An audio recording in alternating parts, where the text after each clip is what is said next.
Hello and welcome to Energy Healing TV and Podcast. I am your host, Robin Nutt. Thank you for watching wherever you are watching, whether it be on YouTube, on Rumble, on Facebook, on Spotify, listening on Spotify, or watching on Spotify. At the Energy Healing School online, anywhere, everywhere, welcome and thank you for being here. Again, my name is Robin Nutt. I'm also the founder of the Energy Healing School online. My apologies for hopping on again at a random time. I know I was scheduled for Monday at 3 p.m. Eastern Standard Time. Schedules again are wonky right now and just kind of hectic. Not super hectic, but kind of hectic. So just working it out. So again, please, if you haven't already, hit the notification button so you know when I am on. If you would like to join me live or watch the replay is fine as well. Make comments in the comment section. I will definitely come back and respond. Also, if you're not aware, I am the lead soul guided instructor at the Spiritual Business YouTubers Network and the Soul Legacy Academy, getting tongue-tied with Iona Mead. If you have not subscribed to Iona's channel yet, Soul Legacy TV, Spiritual Business Success with Iona, please do that now. You won't be sorry. So today we are talking about self-esteem, right? Self-esteem created from specifically internalized emotions, which stem from the beliefs, right? So if you've been watching the videos the past couple of weeks, we're really breaking it down and looking at using financial freedom as that gauge, right? A gauge to say, where are we at? How do we feel about ourselves? And how do we show up in the world? How do we share with other people? Are we sharing and giving away so much that we have nothing? Are we trying to hoard and hold on to every little thing, right? What are our beliefs about financial freedom? What are our beliefs about self-love? What are our beliefs about money in general? Yeah. And that worthiness trap. What are our beliefs about worthiness? Do you believe wholeheartedly, like without defensiveness, without judgment, that you are worthy? And do you set limits on that? Worthy of what? I'm worthy of these few things, but not that. Or am I too good for this? Sometimes I've noticed that it's the ego stepping in out of defense to say, darn right, I'm worthy, right? I'm going to step into my power. I'm going to show up strong and hard. But then because that's kind of can be a lower vibration, right? So when I show up in that vibration, then things come at me in a lower vibration, and then I get kind of kicked back a little bit. And when I get kicked back a little bit, that gives me that moment, that gives us that moment to reflect and say, wait a minute, what just happened? Why did it happen? Because we're challenging that ego, right? We're asking why. Why did it happen? Do I truly believe that I am worthy of that thing, whatever it may be? Or am I trying to tell myself I'm worthy of it, which is not a terrible thing. We do want to tell ourselves, have that positive self-talk that says, yes, you're worthy. Yes, you're worthy to receive. Yes, you are worthy just for being you, right? Again, we can all work on our humanness, clear out some stuff that we carry around with us in our energy fields, right? So again, take that belief that's in our root chakra about money, about self-love, about worthiness. Notice those emotions. Do we get triggered? What do the triggers feel like? Could you identify those emotions?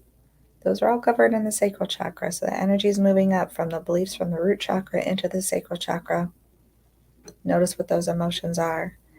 And again, it moves up more than into the solar plexus chakra. Solar plexus, really that reflection of self-esteem, identity, or ego identity, how we see our self, our human self. Do we pay more attention to the human self? Do we take that time to vibrate up into our soul self, right? Depending on where you are in your journey, where are you? Are you stuck in the earthy, worldly humanness? Are you able to pivot up? Are you able to release? Are you able to sit with yourself? Are you able to allow? Are you able to flow? Are we stuck in the roles? Are we stuck in the amount of money that we make? slight reflection. Tell me if you had this experience in your this human life as well. Growing up, there were these ideas. We hear about these roles, right? It's part of the programming that we are raised in, whether it's from our parents, the adults taking care of us, a TV, a radio, peers in school, teachers in school, like just whatever our other human influences may be, radios, again, whatever it may be. It's programs. We get programmed. It's what we believe, it's what we're taught. We believe whatever we're taught, especially at a young age, right? Until we reach, it seems like maybe teens or preteens when we start to question or question more. But with those human life experiences, did you also hear about different roles? Did you also hear about roles and the amount of money? Did we not teach us in school? As a child, right? When I was a child, when you were a child, when you were in school, did you not get prepared for life as an adult? Did you not do career type development or exploration to see what are you into? Or you take those tests. I can't think of the name of them, but you take a test to see what your skills are, what your interests are, what type of field should you work in when you graduate school, high school, public school, whatever it may be. You're already starting to be shifted, right, and molded and programmed and conditioned to fit a particular role. Will you be a housewife? Like, do we even talk about that anymore? Like, I don't want to, I don't care. Speaking my age, when you're are you going to be a housewife? Are you going to be a stay-at-home mom? Which is more challenging when the economy is rough, right? But some are still able to do that, and it's a beautiful thing when you can. Do you value those roles? I know for myself, I had that inner conflict going on where I wanted that independence. I wanted to have my own job, have my own income, because to me that was financial freedom, right? I've shared that before. To be able to make and pay my own bills meant that someone else couldn't have control over me. And this, of course, is just looking at the immediate person in my life, whether it be a parent, a sibling, a friend, a partner, right? A husband, whatever it may be. If I'm making my own money, then I am in control of my life. And then that's financial freedom. Talk about distorted thinking. But that's what I believed at the time, right? Having those emotions when I don't make enough money, I don't carry the right role, or roles change and we have more than one in these human life experiences. Am I fulfilling those roles? Am I fulfilling them well? And then what do I use to gauge and judge that? Who's to say that I'm worthy of it, that I can do it, that I can be it, that I can have it, that I can share it, that I'm doing good enough in it, right? All of this sits in the solar plexus, by the way. How we see self, how we gauge ourself, how we add expectations on self, how we think. That's very important. How we think, the self-talk on what's worthy. Do I need a particular title, a particular degree, a particular role to be worthy? So how many of you can say as well, can relate to hearing that you had to be, like, the big thing was a doctor, right? You have to be a doctor. If you're a doctor, then you're like amazing. If you're a doctor, and I'm not picking on doctors, but it's like that was one that made all this money. There's this belief that doctors are all rich.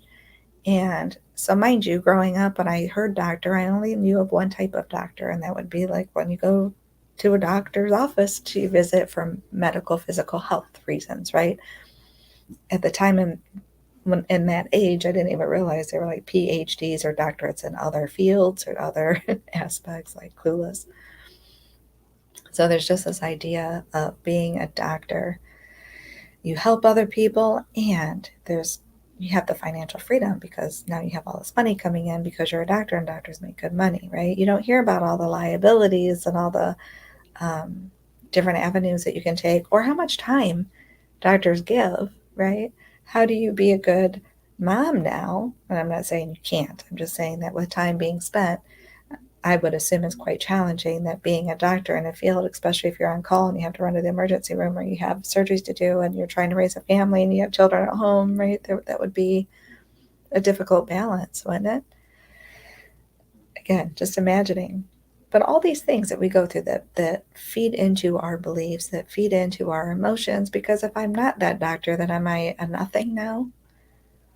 I wanted to be a doctor when I was younger. I wanted to be an animal doctor. I wanted to be a veterinarian. And all I kept hearing was all the ways I couldn't be and all the reasons why I couldn't be. And, instead of having like the support or find ways to, it was all the reasons why I couldn't. But then also heard, so right, we have conflicting beliefs and programs that we hear as well. So here's all these things that tell us in our own ways, in our own rights. So for yourself, what did you hear? What were you wanting to be as a kid? What do you want to be when you grow up? As if we're nothing in the moment, right? But what did you think of as career? What did you want to do with your time? And then were you supported in that? Were you shown the ways and how to get wherever it was you were going? Or were you then also told how you couldn't? Did you hear all the ways that would get in your way? Because I was also taught that the only person who will stop me from getting what I want in life is me. That I believe more, and I keep forgetting that one, right? Forget that one and remember all the ones that says you can't. You can't. You can't for this reason. Like my brain got so well at making excuses instead of finding ways to move. And sometimes finding ways to move is to not move at all, but to sit still and be quiet. Why aren't we teaching that, right? We can, but I'm digressing. So, beliefs that we're programmed with, the emotions that come along with it, how do we feel about it, what gets triggered. When someone reacts to you or projects their own stuff onto you, are you then triggered and defensive and trying to stick up for yourself in the self from the solar plexus, in that worthiness, trying to be worthy?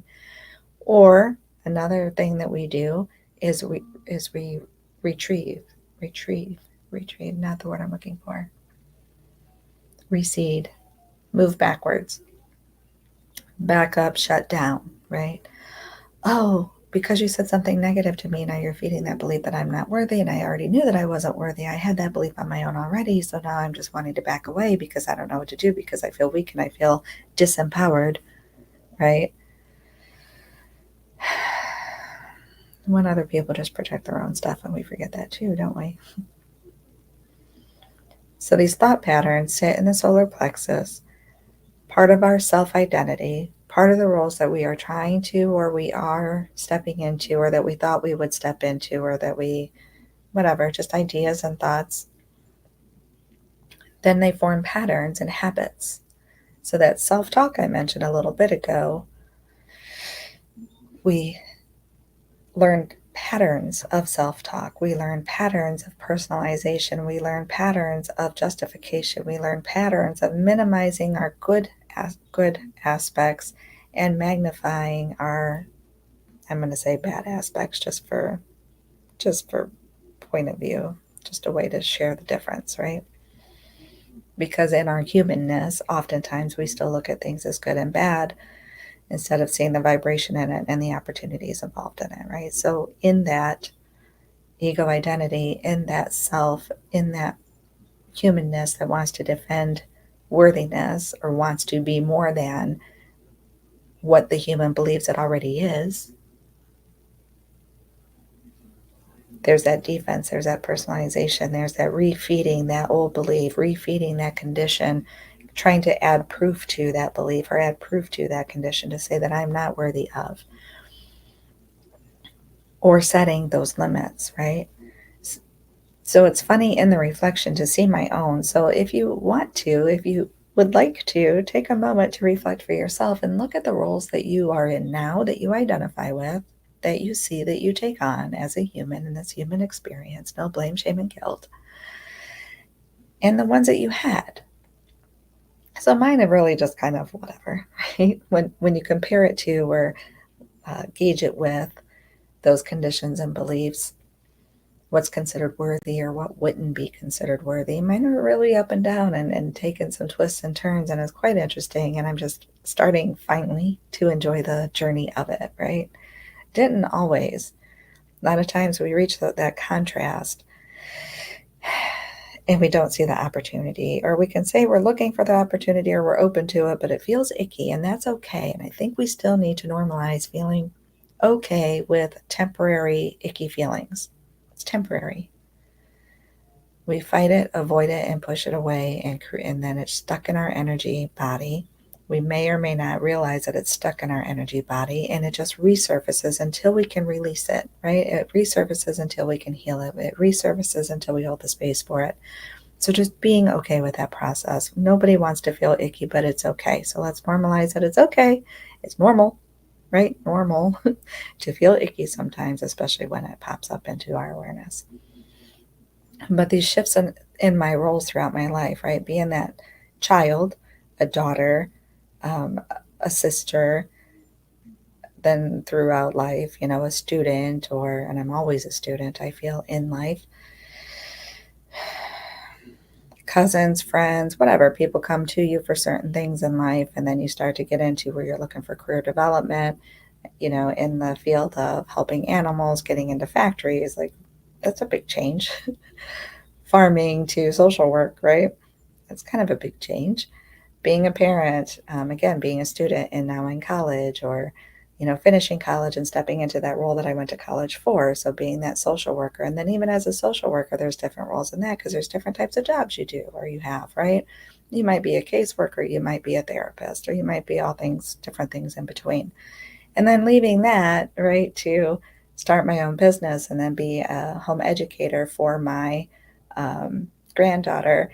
Very different than being a social worker, right? Shifting from that to being a caretaker from my mom, and still helping with the home education with my granddaughter, but in a limited aspect, to being a front desk worker at a hotel. So there's a lot of changes in there, right? But what's most important is my beliefs about it, how I feel about it, what my thoughts are about it. Do I beat myself up over it? Do I accept and flow with it? Do I see the opportunities and possibilities in my future? Because I absolutely do, and I embrace that because it's also giving space and time to expand to do more, right?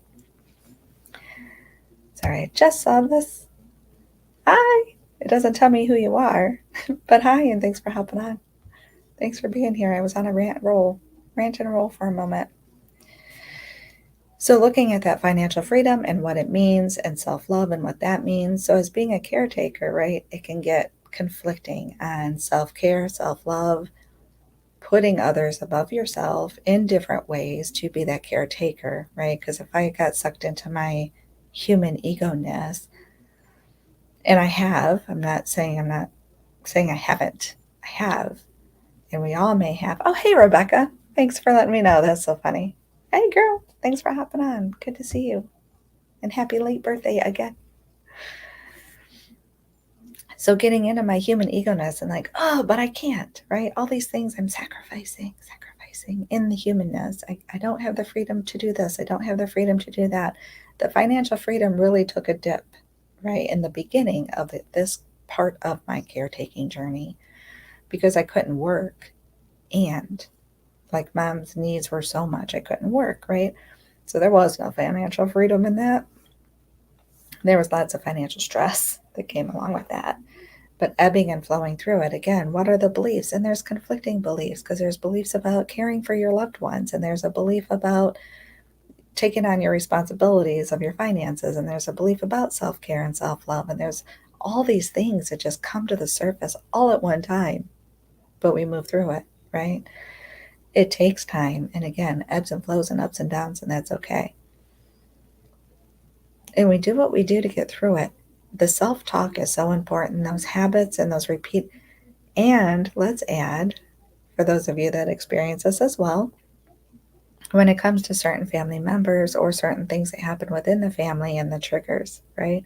So if there is that stuff that's stuck in our energy field that we're not quite aware of, something happens that brings it to the forefront, right? It's like, hey, remember me? There we are, still here. You thought you were done with that? Wrong, you're not, right? It almost feels taunting sometimes, but it's really that opportunity, how we move through it. Piecing all those things together again, because for me, that block in my energy field that came to my awareness very much had to do with the worthiness trap. very much challenged me to look at what's worthy, what isn't, if there is such a thing as unworthiness, right? Because I think that belief in itself is a trap. We are all worthy. Do we have to prioritize some things at times? Yes. Do I have to fulfill a particular role in order to be worthy? Absolutely not. Absolutely not. What about my values, right? So, in the family values, to be the role of the caretaker with the challenges and all doesn't mean I'm not worthy anymore. It just means that I value that. I value family. I value my role as a part of the family more than the title, more than being a social worker or a therapist. I didn't stop being a Reiki master teacher, but I had a pause on some of the work I was doing, right? Because there wasn't like physical, earthly, worldly time, and I didn't have the energy to show up in. I didn't show up in that space. I had some inner work to do too, again, right? Because it's a constant. We're always learning, we're always healing, we're always clearing, we're always flowing, we're always growing. I shouldn't say always. We always have the opportunity. Sometimes we withdraw and get stuck. We always have the opportunity to clear and to heal and to move forward. So, in this process of preparing to write my book and really leaning into these three things that were very important in my own life, is why I'm doing these videos again, to just help me narrow down, to put things in words, to give me that focus, if you will, for the book. My goal, my movement, as you see, I don't like all my stuff, is a self-love movement, right? So when I speak of self, I'm talking about like our soul self. So when you spell out soul, it's like the self of unconditional love. SOUL, self of unconditional love. That part of self, not necessarily this human ego self. Yes, we work with it. We've manifested it. It's here in the physical. It allows us to experience this human life, this lifetime. But the humanness, the ego, also likes to get into that heavy, dense energy and just keep cycling and cycling and recycling that over and over and over again. That keeps us low, that keeps us down, that gets us stuck in the like depressions and the anxieties and the brokenness and the fighting to survive and not really enjoying this human experience. Let's break that. We don't have to be stuck in that. That's what I mean by self-love. The problem, if you will, is that worthiness trap, this idea of what makes us worthy, what makes someone else worthy, in comparison to whom and what, and who gets to decide, right? Finding ways to clear out the stuff so that I can accept and receive that and I'm saying this for like us, hopefully we're all able to do this, are worthy as we are. Is our humanness perfect? Nope. Is our ego perfect? Nope.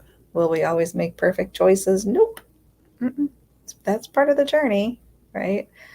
But our soul, our energy, that space of unconditional love is perfect within itself. Being able to see it, be aware of it, feel it, allow it, forgiving ourself, our human self, when we make poor choices, forgiving our human self when we repeat patterns and cycles that aren't for our highest good or anybody else's for that matter, bringing in the energy, accepting and allowing and receiving the energy of unconditional love of God, source, creator, regardless of what our human chose to do, right?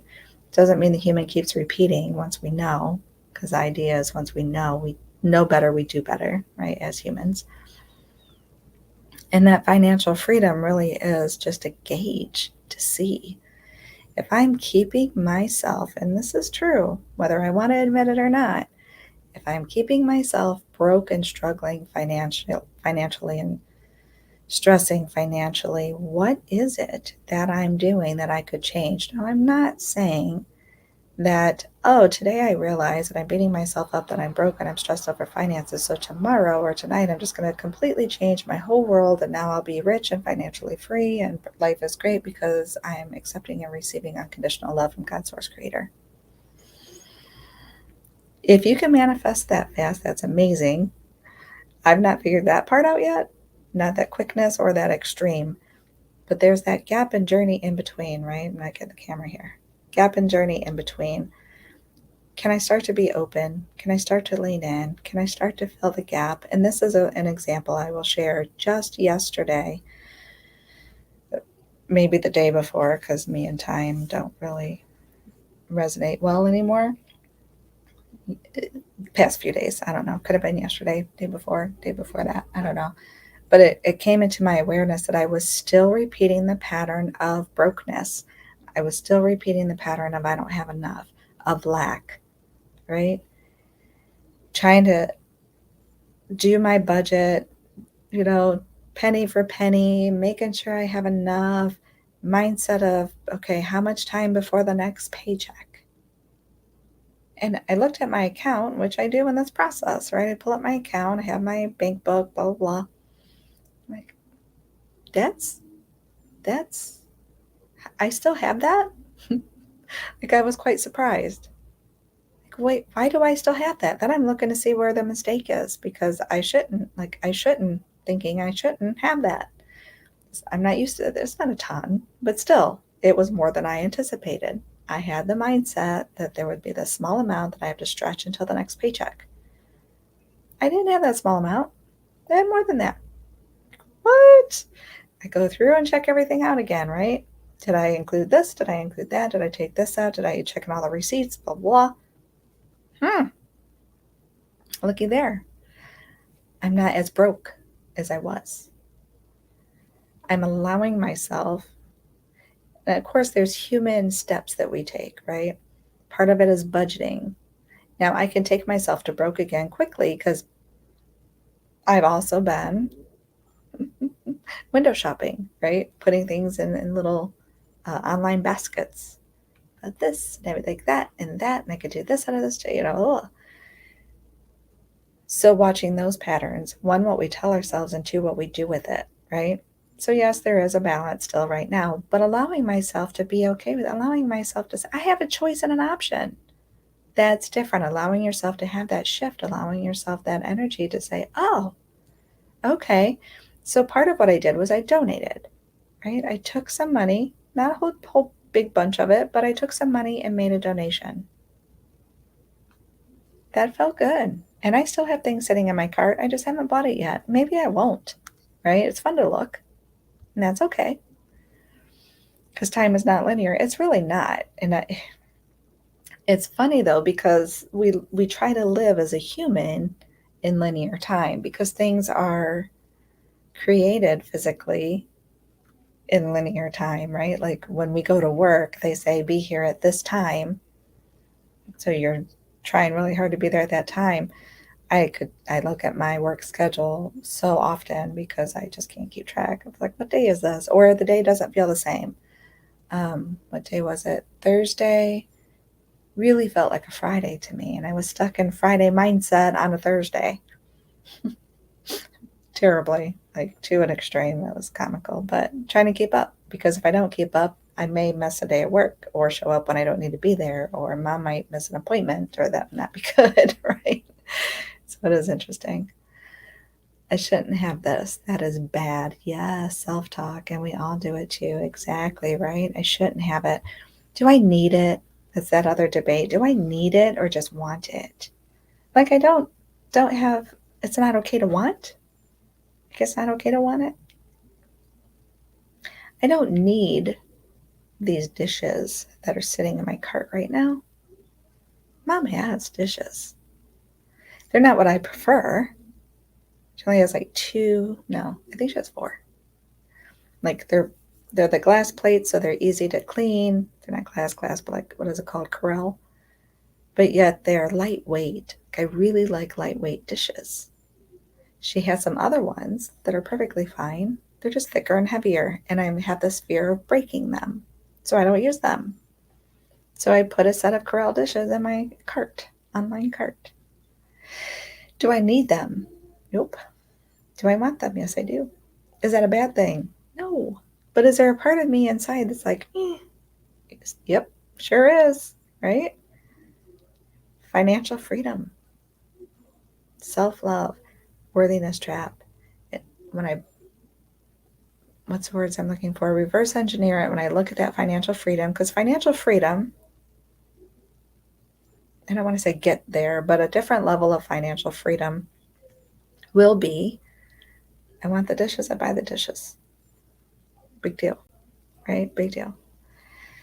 But looking at that hesitation, because it's still sitting in my cart, because I keep pondering and justifying and then, debating the reasons why I've not pressed the buy button, bring that down into the self-love, because I'm not hating myself by not having these plates. It's not necessarily loving myself by not having the plates, but there is that inner debate going on, right? I'm adding stress to the process, which is not a form of self-love or self-care. And back that down a little bit more, and it leads down to the worthiness trap, right? Am I worthy of having something I want when it's not something I need? Should I sit on that money and use it or wait for a moment when I need it instead of when I want it? Should I give that money to someone else who might need something more than I want these plates, right? We have that inner debate and that inner conflict. Now, when it comes to our soul self, pretty sure my soul could care less about the plates, right? Has zero to do about the plates. It has zero to do about finances. It has to do with me and how I'm manifesting or blocking and having these debates and inner conflicts and how I feel about myself, which then will project out onto others. Because when we deny ourselves, when we don't feel we're good enough or worthy of that thing at this time, and I'm not saying that we should be wasteful and greedy at all. I'm just saying when we're in those situations, when we're in those spaces of inner conflict over small things, even plates are a small thing. They're not that much. They're really not. They're really not. We spend more on food, absolutely, all the time. And mom buys paper plates. So it could totally eliminate, because now she's like, well, now you have a dishwasher. So my son got me that little dishwasher, right? Absolutely. Absolutely. So why not? These would fit better. Again, see, still pondering, justifying, still trying to justify. What is it about the worthiness in my belief system, in my emotions? Because there's that blame, shame, and guilt that comes along when I'm having that inner conflict about what's worthy, what isn't, if I'm worthy, if I'm not worthy, right? In my emotions, what I'm telling myself, that self-talk.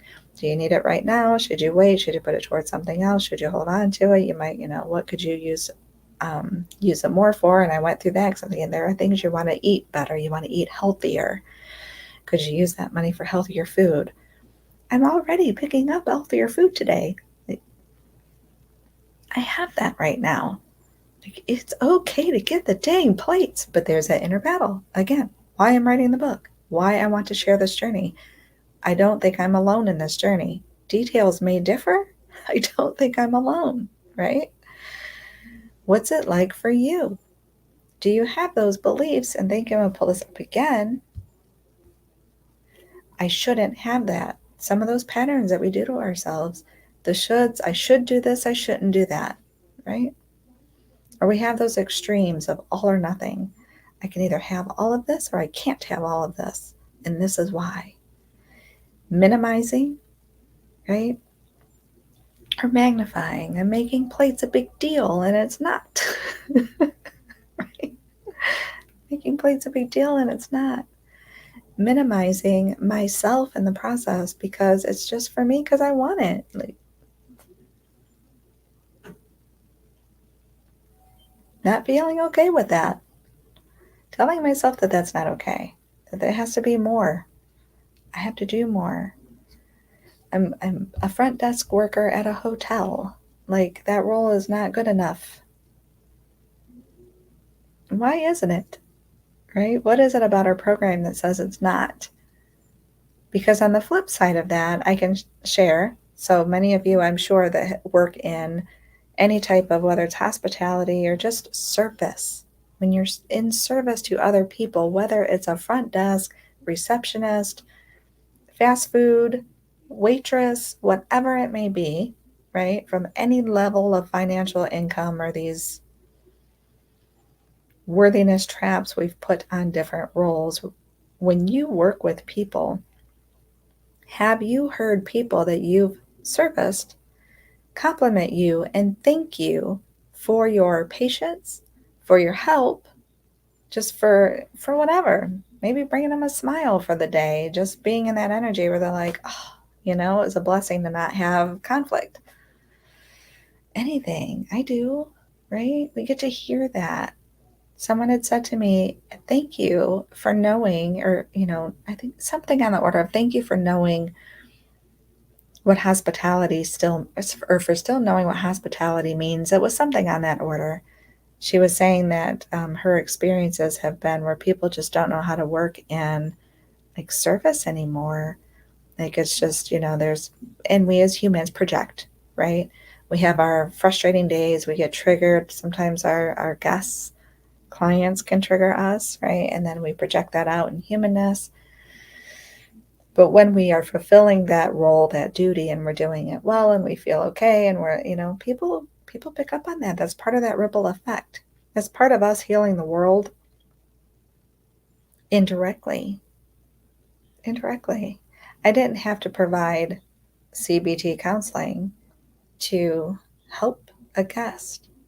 I didn't have to do anything special and fancy to uplift or, share a smile with someone, or sometimes that compassion, grief, and understanding, because some people come to hotels because they lost a loved one and they're going to a funeral, right? So just sharing that compassion, and I feel it. I feel it. But just, sharing those simple things that we dismiss, that fall into the worthiness trap because we don't think that that's good enough. We don't see or notice or pay attention to the impact that we're having on other people, so we dismiss it as not being enough. For that person in that moment, it was more than we can imagine. Because how many of us too were on that side and worked with someone? I've been saying that I worked with my mom's, and I'm gonna post something actually, just like on social media or something, or maybe write a review for their company, an insurance company. Like, I'm floored because my ideas and judgments of insurance companies aren't great. So to have this experience with Devoted, I'm just going to tell you that it's Devoted.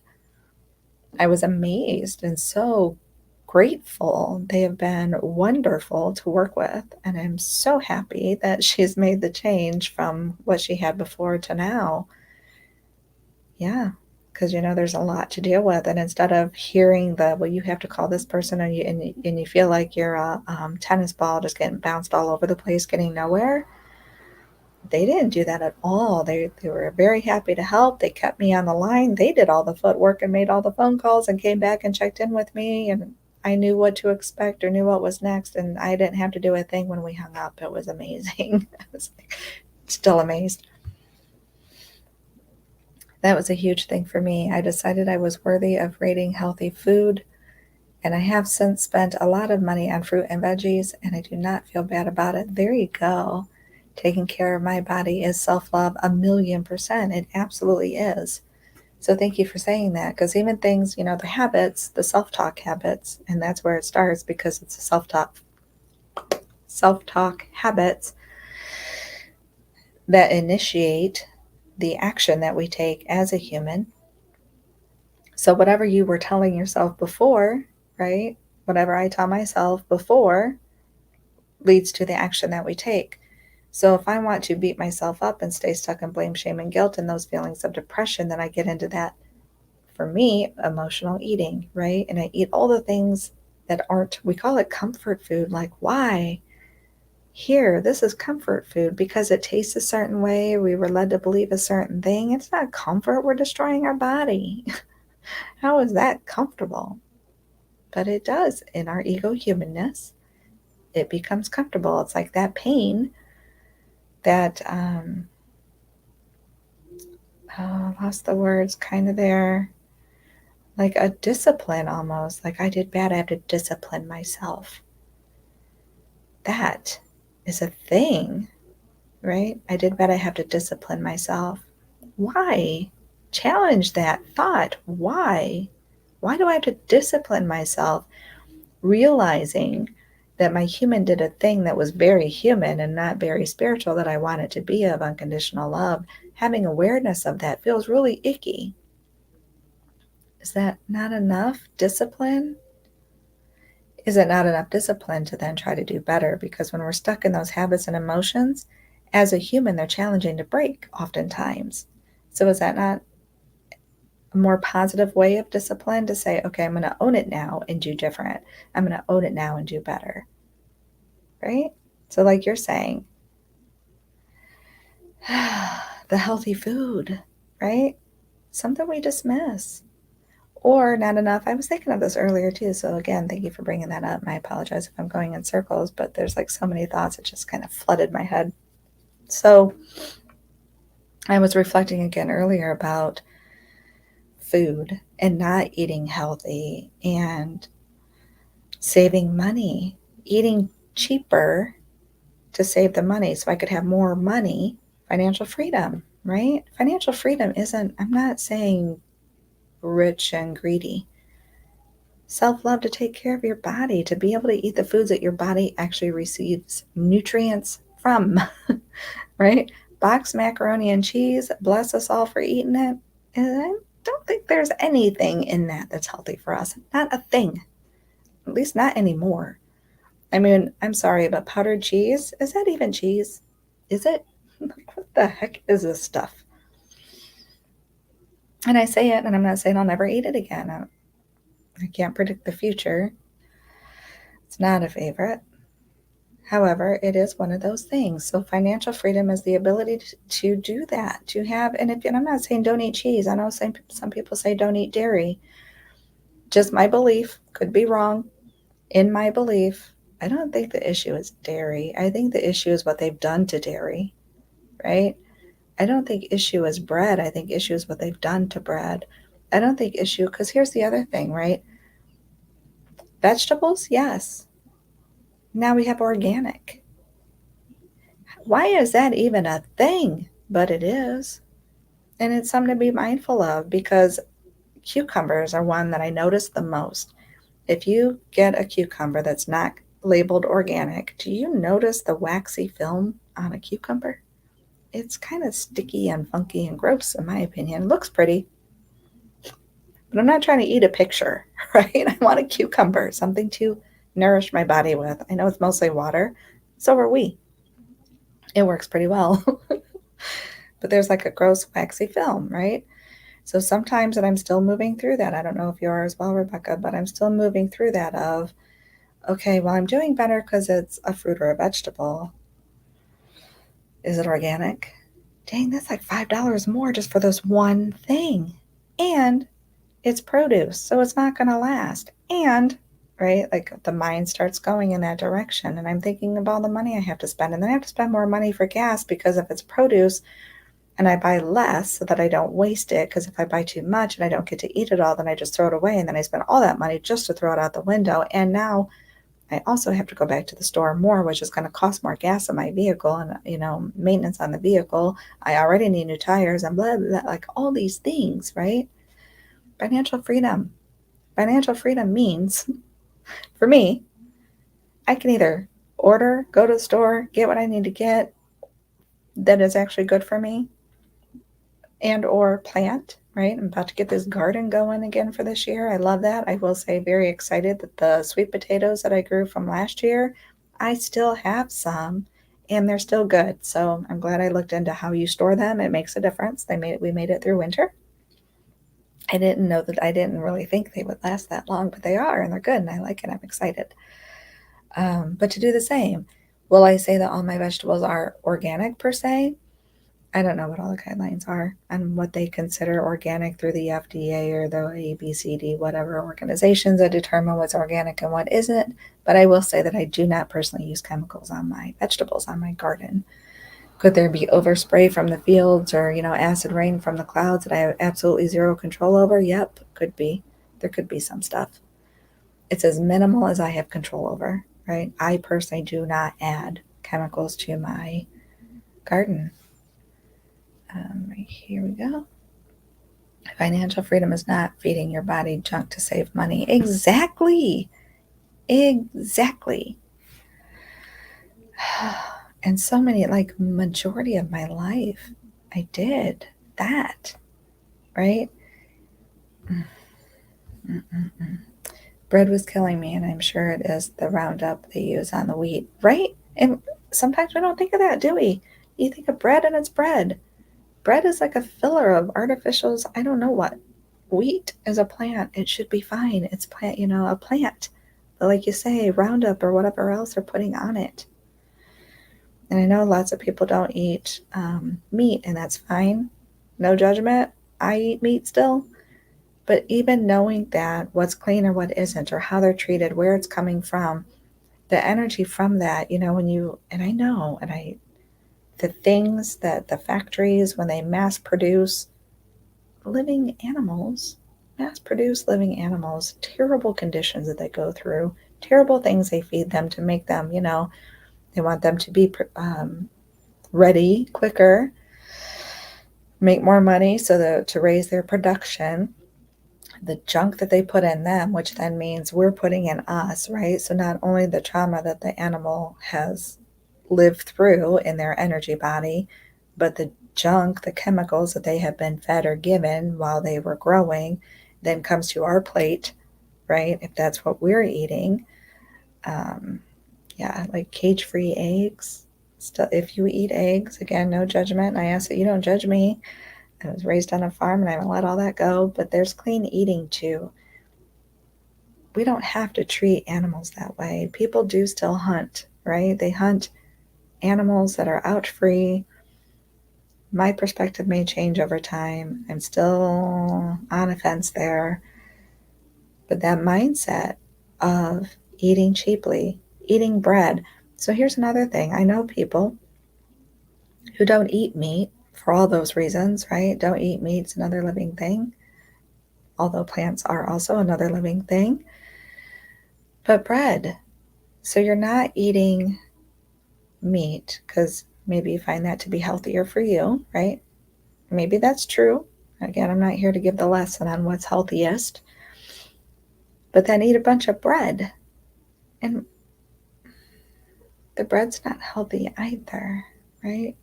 I heard like just skipped a beat on that.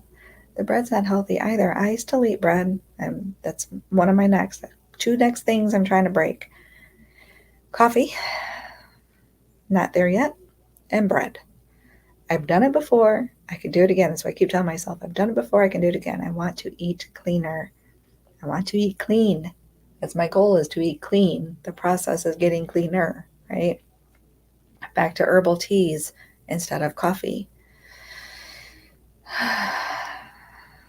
No processed food. Letting go of the breads, right? And not just breads, but seriously, the processed food, because we can buy a bag or box of something that says all natural, that says certain things, but then you read the ingredients, and the ingredients are not all natural. There are things put into anything processed and boxed that can sit on a shelf to keep it from going bad. What is that? And how good for us is it, right? And that financial freedom, because we buy the thing in the can, we buy the thing in the box that can sit in the shelf, that can sit in the cabinet and last for a long period of time, so that we don't have to keep spending money over and over on the fresh produce because it costs more and we have to buy it more. And to get the calories we're supposed to have, eat more of it, right? But then we feel so much better. Processed food, words, sorry. Processed food is the worst. It is killing us. I agree. Again, not completely done with it. Still in the process of changing, breaking habits, replacing. So for anyone who's trying to break a habit, find your replacement. We're still humans. Find your replacement. I did just purchase financial freedom, a cute little glass. I think it's a 2 liter, one or two, might only be 1 liter, 2 quart. That's what it is. So 1 liter, 2 quart glass jar, and it's got the little insert in it so that you can infuse your water.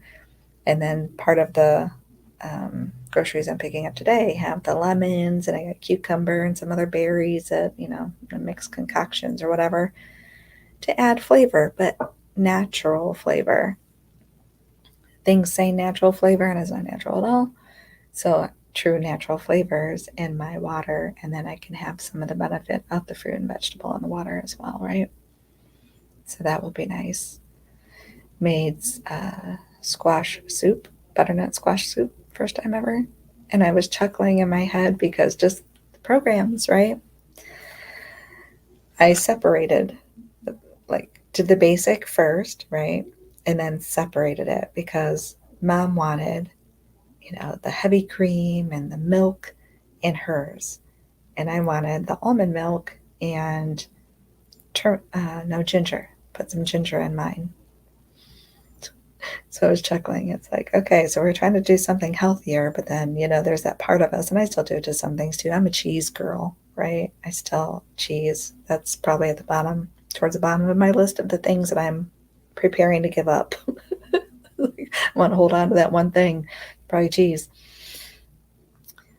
But it was just funny in reflection because I've done it too, right? Like you take this healthy thing, like I want to eat healthy, and then we add all the stuff like a salad with a ton of dressing. What did we just do to the salad, right? I'm eating healthier. I put a gallon of dressing on my salad, but I ate salad. Oh well, it's funny. And my son tried it, which I thought was cool. And he actually took some home. He's like, but to be honest, Mom, I'm probably going to add cheese and crackers. I'm like, you do you, man, right? You do you. I was just surprised he just eat it. And if you don't want to eat it, don't eat it, but don't take it, right? I still don't like to waste. It's still a thing. I don't know that I'll give that up. I still don't like to waste. I think I'm done rambling. Thank you, Rebecca, for hopping on and joining me in the conversation. Hopefully it made sense. I can't believe it's been almost an hour already, but I'm really trying to walk through the steps. So if you reflect back on the other videos, for anyone who watches the replay as well, the first video we were talking about beliefs and some of those programs and conditions that we get started with in the root chakra. So it's like the root of our human life experience is how we're manifesting. It's what we're used to. It's what we see and believe to be true in our humanness, right? As a human being. Then we have our emotions in the sacral chakra, and those emotions either amplify or lessen the intensity or motivation in the belief to make the choice that we make to manifest the next thing, right? Which then moves up into the solar plexus, which is those roles, our self, the human self, the soul self. Which energy are we leaning into more? Solar plexus is more of that humanist self, those roles that we take, how we identify with them, how we've internalized all the things that we believed, to then add the I am. That's something I hadn't said yet. Those I am statements. I am a mom. I am a daughter. I am a front desk worker at a hotel. I am, right? No, those are roles. They are roles. Now, granted, I am a mom and I am a grandma. I love those and I do internalize those and I don't mind, right? Because that's worthy to me. That's worthiness. That's like just the best ever. But caution in how we do that, because then every other choice I make in my life, I'm going to kind of gauge it with that level of worthiness as a mom, as a grandma. Sometimes it works out well, sometimes it doesn't, right? But I want my granddaughter to see her grandma like this. But then using it as a gauge can be okay. It's when we go deeper, internalize it. Now I'm beating myself up because I've also added the I am unworthy because I chose this way. I am unworthy because I ate boxed macaroni and cheese. I am unworthy because we do the same in our solar plexus. We do the same in those thought patterns based on our beliefs. Those are the things we want to allow to surface, to be aware, to release them, not to avoid and shut them down so that they become that block in our energy field, but to actually allow them to surface, to be aware of it, to hold the space for it, to meet it with compassion and unconditional love that we truly are, so that it can dissolve and release, so it doesn't have to follow us around all the time, right?